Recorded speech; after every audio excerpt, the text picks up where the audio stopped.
भगवान ने ब्रह्मा जी की 6 महीने की रात्रियों को आवाहन किया। एक बात और कहूं, ठाकुर जी की जो अंतरंग लीलाएं हैं ना बंधुओं, इसमें बुद्धि कभी मत लगाइएगा, सदैव चित्त लगाइएगा, मन लगाइएगा। कई विषय ऐसे होते हैं वो बुद्धि लगाने का विषय नहीं होते। पत्नी से प्रेम है, बच्चों से प्रेम है, माता पिता से प्रेम है, ये बुद्धि का विषय नहीं होता है, ये चित्त का विषय होता है। पड़ोसी से प्रेम, ये बुद्धि का विषय है। किसी राजनेता से प्रेम, ये बुद्धि का विषय होता है। किसी श्रेष्ठ व्यक्ति से प्रेम, ये बुद्धि का विषय है। पर अपनत्व जिनके प्रति होता है वहां आप बुद्धि नहीं लगाते हो, वहां आप मन लगाते हो। ठीक वैसे ही ठाकुर जी से यदि वास्तव में प्रेम है तो इन लीलाओं में बुद्धि मत लगाइएगा, क्योंकि बुद्धि लगाओगे तो फंसोगे। बुद्धि का नहीं, ये चित्त का विषय है। 6 महीने की रात्रि, अब लगाओ बुद्धि इसमें। ब्रह्मा जी का एक दिन कितना बड़ा होता है? सतयुग त्रेता द्वापर कलयुग, सतयुग त्रेता द्वापर कलयुग, सतयुग त्रेता द्वापर कलयुग जब 71 बार बीतते हैं तब ब्रह्मा का एक दिन होता है। ऐसी ब्रह्मा की 6 महीने की रात्रि तक ठाकुर जी ने रास विहार किया। लगाओ बुद्धि, लगेगी बुद्धि? कभी नहीं लगा सकते।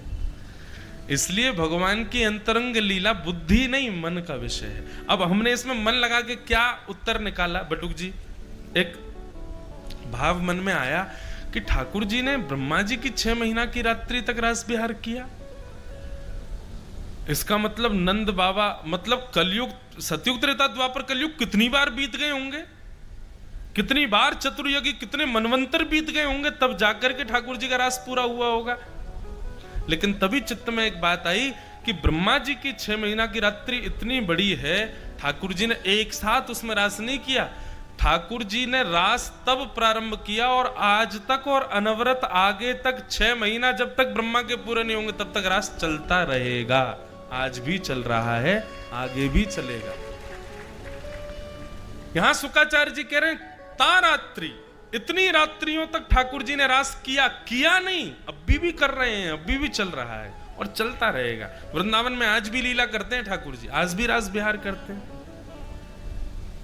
वो वाला नहीं जो आप लोग टीवियों पे सुनते हो कि निधिवन में कोई छुप के बैठ जाए, सुबह तक अंधा गूंगा बहरा हो जाता है, सेवा कुंज में बैठ जाए तो सुबह तक मर जाता है, पागल हो जाता है। मुझसे किसी ने पूछा निधिवन में सेवा कुंज में ऐसा होता है? मैंने कहा निधिवन और सेवा कुंज नहीं, अगर आपकी दृष्टि है तो वृंदावन के हर कोने में ऐसा होता है। दृष्टि चाहिए देखने के लिए। केवल स्पेसिफिक निधिवन और उसको ही क्यों ले रहे हो सेवा कुंज को? हाँ, वो श्रेष्ठ स्थान है, वहां रात्रि में लता गुल्म केवल वहीं की गोपी नहीं बनती, पूरा वृंदावन ही चराचर रात्रि में गोपी बन जाता है। ठाकुर जी रास विहार करते हैं, बस अधिकारी यदि बन गए तो आपको अनुभव हो जाएगा कहीं भी, और अनधिकारी रहे तो वृंदावन में पड़े रहो, रात में घुस जाना, कभी निधिवन में कुछ नहीं दिखेगा। क्यों? अनधिकारी बन करके जाओगे तो कुछ दृष्टि गोचर कर ही नहीं पाओगे, दृष्टि में आ ही नहीं पाएगा। उस अधिकार की प्राप्ति के लिए वृंदावन में कितने संत बैठे हैं, कितना नाम जप करते हैं, लाखों लाखों वर्षों से अनेक अनेक जन्म जिन्होंने व्यतीत कर दिए वृंदावन में, वे भी जब उस रास का दर्शन नहीं कर पाए, हम आप सब लोग फालतू का भोजन करने वाले, फालतू के स्वरूप देखने वाले, हमको हो जाएगा वो दर्शन? कभी नहीं हो सकता। तो ये तारात्रि का अभिप्राय यह है कि आज भी रास चल रहा है ठाकुर जी का और चलेगा अनवरत। अच्छा, रास का मतलब क्या होता है बताओ? रास का मतलब 2 डांडिया लिए, तुम मारो मैं मारूं एक दूसरे में, डांडिया रास नहीं। रास की परिभाषा क्या है? रस और रास ये 2 शब्द हैं। जीवात्मा जब प्रयत्न करता है ठाकुर जी से मिलने का, जीवात्मा भक्त जब प्रयासरत होता है ठाकुर जी से मिलने के लिए, उसको रस कहते हैं। पर उस जीवात्मा के रस से प्रसन्न होकर के ठाकुर जी जब प्रयास करते हैं उससे मिलने का, उसको कहते हैं रास। वो है रास। यहां पर यह बात कोई मनगढ़ंत नहीं है। यहां पर क्या लिखा है? विक्षरंतुम मनश्चक्रे। आप मन नहीं बनाओगे राधा रमण जी से मिलने का, राधा रमण जी मन बनाएंगे आपसे मिलने का, उसको रास कहते हैं। मनश्चक्रे, मन बनाया। आज का विषय अगर समझ आ गया ना तो शाम को आरती के बाद उठ नहीं पाओगे, और नहीं समझ आया तो अभी उठ के चले जाओगे। ऐसा विषय है, ये रास का विषय है, सामान्य विषय नहीं है। भागवत का प्राण है रास पंचाध्याय। क्या समझ में आया? आप प्रयासरत हो उनसे मिलने के लिए, इसीलिए कथा में आ रहे हो, इसीलिए तिलक लगा रहे हो, इसीलिए शिखा रखते हो, इसीलिए धोती पहनते हो, इसीलिए आप एक वेश धारण करते हो, इसीलिए ठाकुर जी की सेवा करते हो, इसीलिए भोग पधराते हो, इसीलिए अपनी वैष्णवता निभाते हो। आप उनसे मिलना चाहते हो। पर एक समय ऐसा आवे जब ठाकुर जी मन बनाए आपसे मिलने का, उसको कहते हैं रास। और वो रास आज भी वृंदावन में होता है। हमारे वृंदावन के पंडित श्री गिरा प्रसाद जी महाराज गोवर्धन में, आप लोगों ने नाम सुना हो कईयों ने, पंडित श्री गिरा प्रसाद जी महाराज।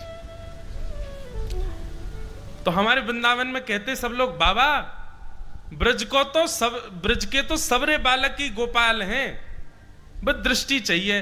तो बाबा कहते ये सबरे ऐसे ही बोलते रहे, ब्रज के सबरे बालक गोपाल हैं, सबरे बालक गोपाल हैं।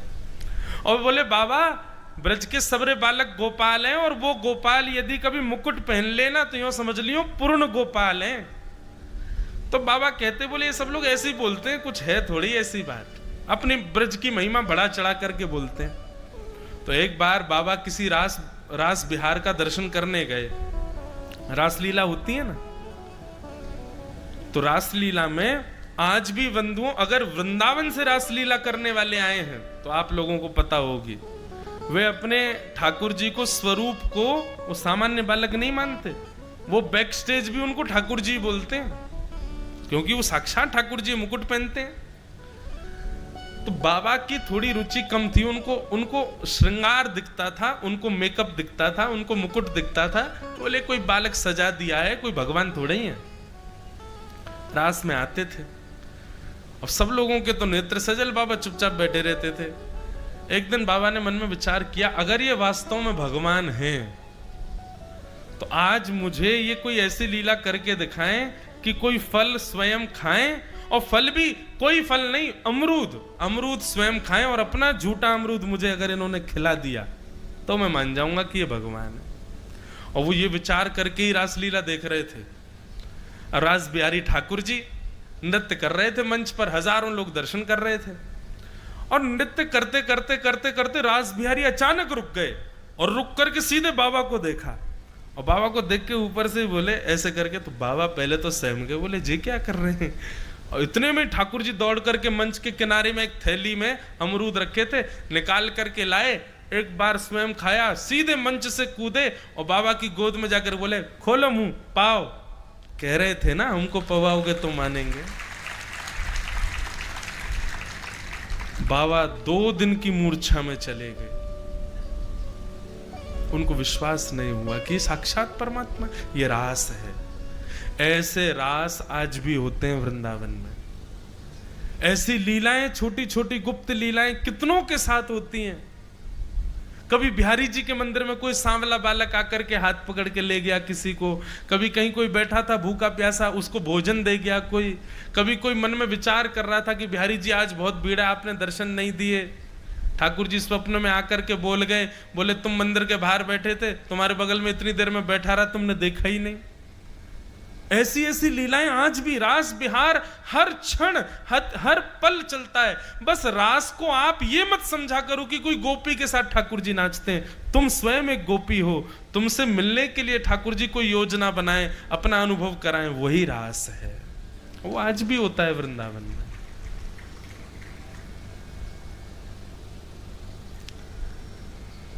मनश्चक्रे योग मायाम उपाश्रित, योग माया का आश्रय लेकर के भगवान ने ब्रज में रास किया।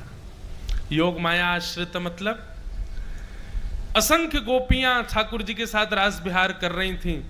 उन समस्त गोपियों ने घर छोड़ छोड़ करके सब गई हैं ठाकुर जी के पास। तो उन गोपियों का रूप धारण करके योग माया यानी कि वैष्णो देवी ब्रजमंडल में बैठी है।